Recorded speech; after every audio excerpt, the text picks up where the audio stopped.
Where do I look for safety? A talk with Unmani. Where do I look for safety? Does your mind automatically jump to your circumstances or your relationships or your environment, which is the usual way of looking at our attempt to try to find safety?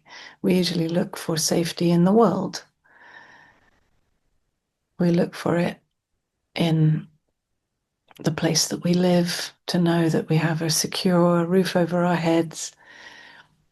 We look for it in the people that we are with, to know that we are loved, accepted for who we are seen, we are met. We have we look for a sense of belonging, to know that who you are in your way of being in the world is safe enough to be as it is.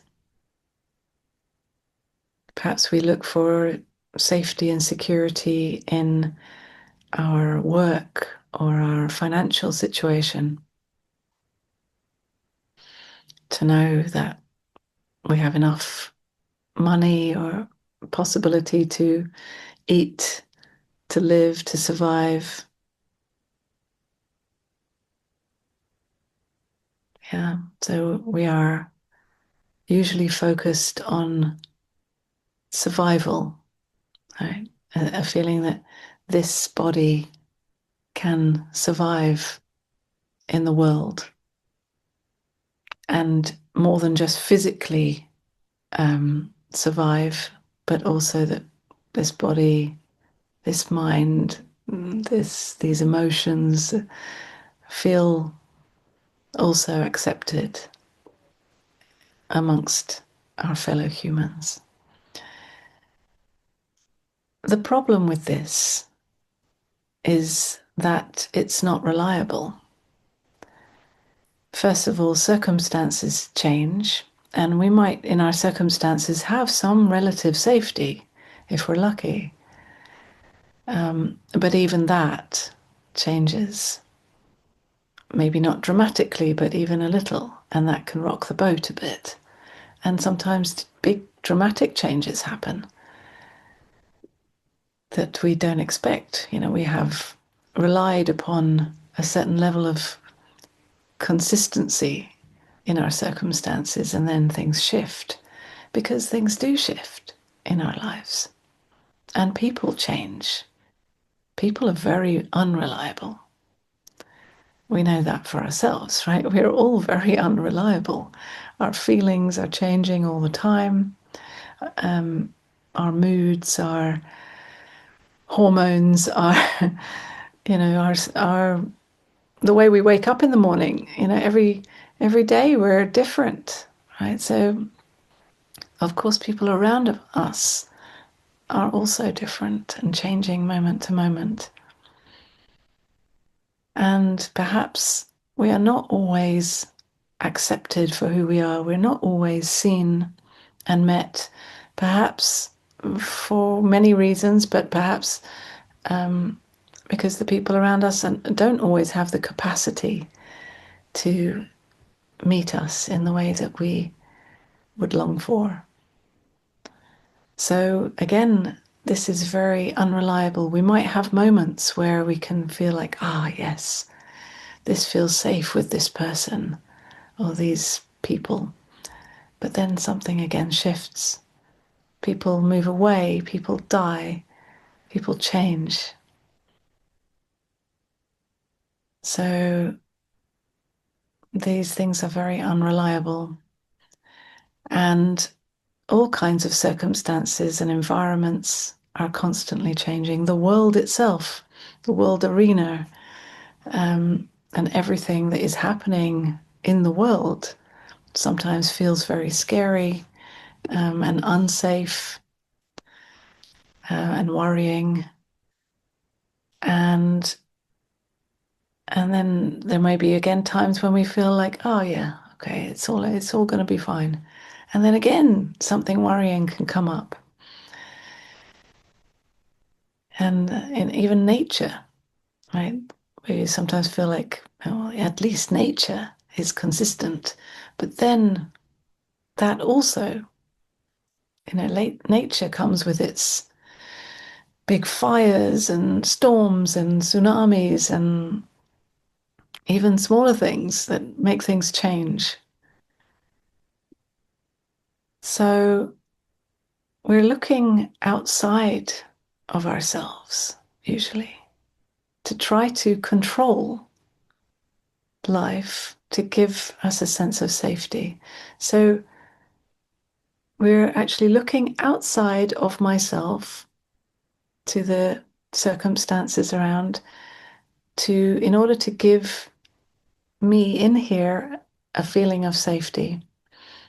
Now, on the relative level, these humans do need some sense of relative safety in order to survive, which is totally natural. We do enjoy and thrive in circumstances where we are accepted and loved and seen. It's just that that level of safety and security cannot always be relied on.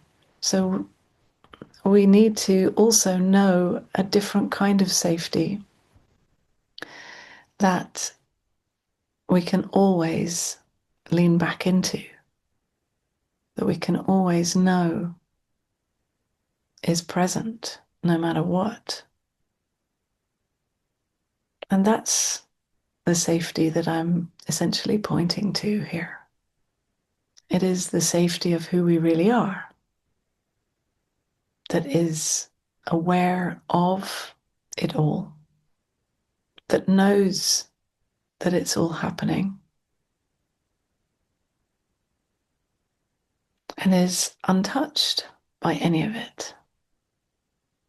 Now, this is not an escape from the discomfort of not always feeling safe on the relative worldly level, because you can feel two things simultaneously in a way. So on the worldly level, you might feel unsafe in your circumstances or in your situation, but there can still be a bigger sense of safety beyond that, that isn't rocked by the worldly lack of safety.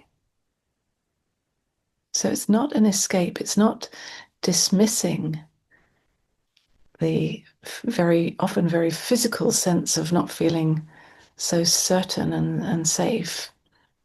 It's feeling all of that, and it might be, as I said, very uncomfortable and scary. But what I'm talking about is a safety that embraces even feeling a lack of safety.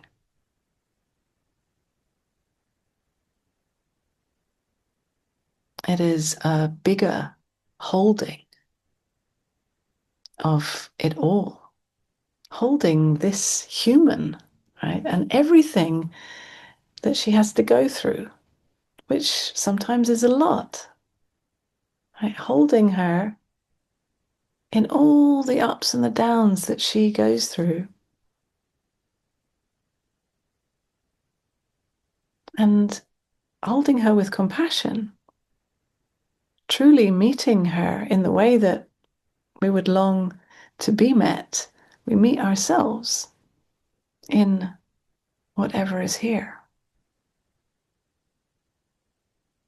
So, knowing this kind of true safety, bigger safety, is a seeing that we cannot reach out into the world apparently outside of us to try to control in order to give us a sense of safety. It doesn't work. It's a hopeless game. And the trying and the failing and the hoping is the worst thing. It's so painful.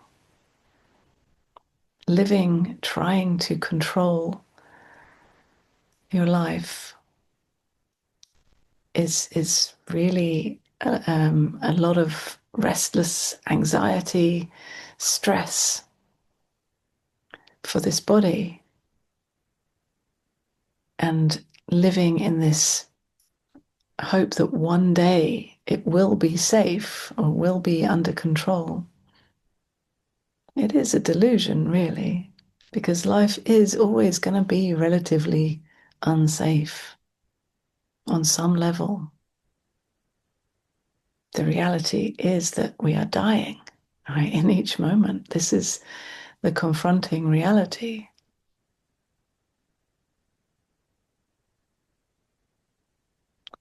But who we are as the true safety, this is untouched by anything that happens in the world.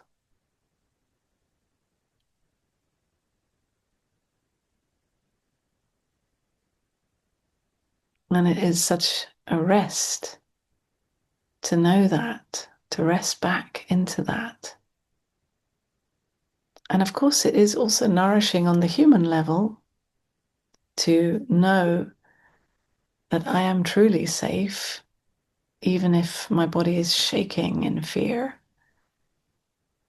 even if all kinds of feelings come up, or even if my body physically doesn't feel safe.